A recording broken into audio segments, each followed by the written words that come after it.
President Obama yesterday just announced to extend this program back in the continent. So I feel like this was a beautiful start. And then for me, the challenge I'm giving back to our leaders is, do we have to be called in America? Can't we be dialoguing with them back in our homes?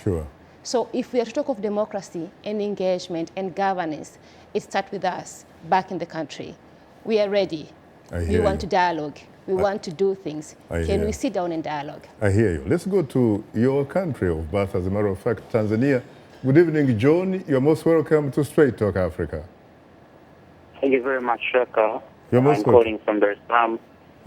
The city of peace, the hub of peace. Yeah, I'm calling from Dar es Salaam, the hub of peace, and Abella is my sister and my fellow in activism. I'm glad to see him with you, Shaka. I see. What is your question, please? You have a minute.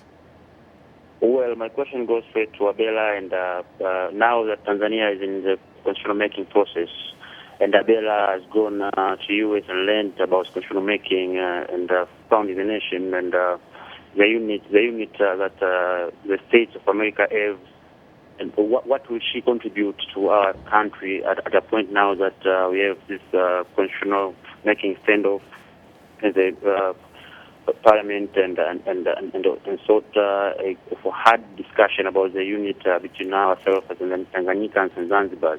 What will Abella contribute, and what is she learned out of it? Thank you. Go for it, Abella. As a media personality back in my country, working for media, my job is to first train the media, but also civic education back in my country. People need to understand the entire process because it can be a bit confusing for someone who does not have the knowledge. So it's to educate the society on what actually is going on, so that when we reach at the referendum point, people know what they're voting for, if it's for or against, but also understand the issues that are within the draft. So I'm going to go back home, being at the front line, saying, what does this mean and what impact will it have in our nation? Given the fact that Tanzania is going into election next year, from local parliament and national election next year.